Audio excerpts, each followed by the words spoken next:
नाज़रीन, drama serial रस्म वफा भी बड़ा दिलचस्प होने वाला है। इरम के इरादे बड़े खतरनाक लग रहे हैं। अब वो नूर की गैर मौजूदगी का फायदा उठाकर उसामा के करीब होने की कोशिश करेगी। उसामा नूर के पास आता है।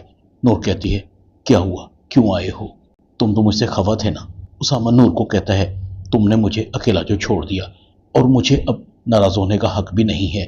घर में जो भी गलत होता है उसका मुजरिम मैं ही हूँ, इंसान हूँ, मुझे भी दुख होता है। नूर कहती है, तुमने मेरे यहाँ आने की वजह एक बार भी पूछी?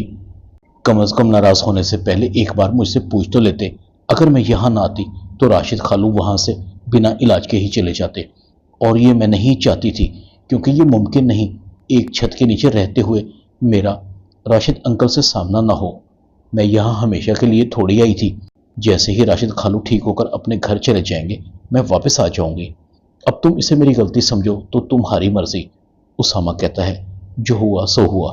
मैं ज्यादा देर तुम्हारी नाराजगी बर्दाश्त नहीं कर सकता और ना तुम्हारे बगैर रह सकता हूँ। उसामा नूर को फूलों का गुलदस्ता पेश करता है। इसे मेरी माफी समझकर कबूल कर लो। नूर कहती है, ठीक है, तुम्हें माफ किया। क्या याद रखोगे तुम्हारा किस सखी से पाला पड़ा है? दूसरी तरफ इरम की माँ इरम को कहती है, तुम नूर से उखड़ी उखड़ी क्यों रहती हो? उसका क्या कसूर है? इरम अपनी माँ को कहती है, इसलिए कि उसने धोखा दिया है। उसकी वजह से मेरे ख्वाब बिखरे हैं। उसकी जिंदगी तो सेटल हो गई, उसने अपना आखिरी ऑप्शन भी इस्तेमाल कर लिया। बताएं मेरे पास क्या ऑप्शन है? इरम की माँ कहती है, क्या मतलब है तुम्हारा, मुझे समझाओ। इरम कहती है, नूर को उसामा से शादी नहीं करनी चाहिए थी। उसामा मेरी पसंद थे, मैं उसामा को हमेशा से पसंद करती थी। इरम की माँ बड़ी हैरान होती है, तुम तो उसामा को भाई समझती थी। इरम कहती है, नहीं, कभी नहीं। उसामा मेरा भाई नहीं था, मेरा भाई सिर्फ फवाद था, जो अब इस दुनिया में नहीं रहा और ना उसकी जगह कोई ले सकता है।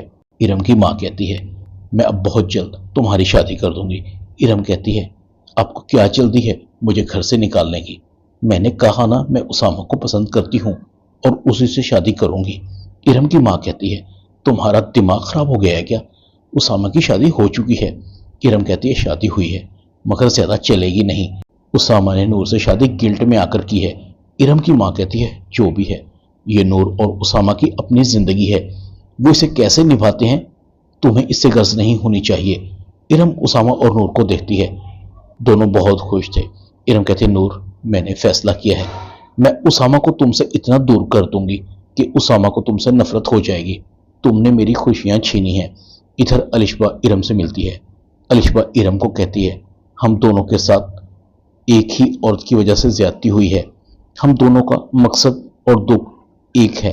हम नूर को उसामा की जिंदगी से निकालकर बाहर फेंक सकते हैं। जहां तक मेरा ख्याल है, यह शादी प्लानिंग से हुई है, क्योंकि नूर और उसामा का चक्कर पहले से ही चल रहा था। हो सकता है वो हादसा ना हो, कत्ल हो। किसी ने इस पॉइंट ऑफ व्यू से सोचा भी तो नहीं। अलिशबा इरम से बात करने के बाद दिल ही दिल में कहती है, नूर, मेरा खेल शुरू हो गया। अब देखती हूँ तुम कैसे उसामा की जिंदगी में रहती हो। इरम के कानों में अलिशबा की बातें गूंज रही थी। कहीं अलिशबा ठीक तो नहीं कह रही थी? उसामा ने और नूर ने मिलकर ही कोई प्लानिंग की हो। अलिशबा सारा को कहती है, अभी मुझे शिकस्त नहीं हुई, इसे अपनी आर्जी कामयाबी समझो। जारा कहती है, अलिशबा तुम गलत कर रही हो। तुम्हें मेरी और ताहिर की जिंदगी बर्बाद करने का हक किसने दिया है? ड्रामा रस्म वफा में इतना ही। चैनल को सब्सक्राइब कर दें। शुक्रिया।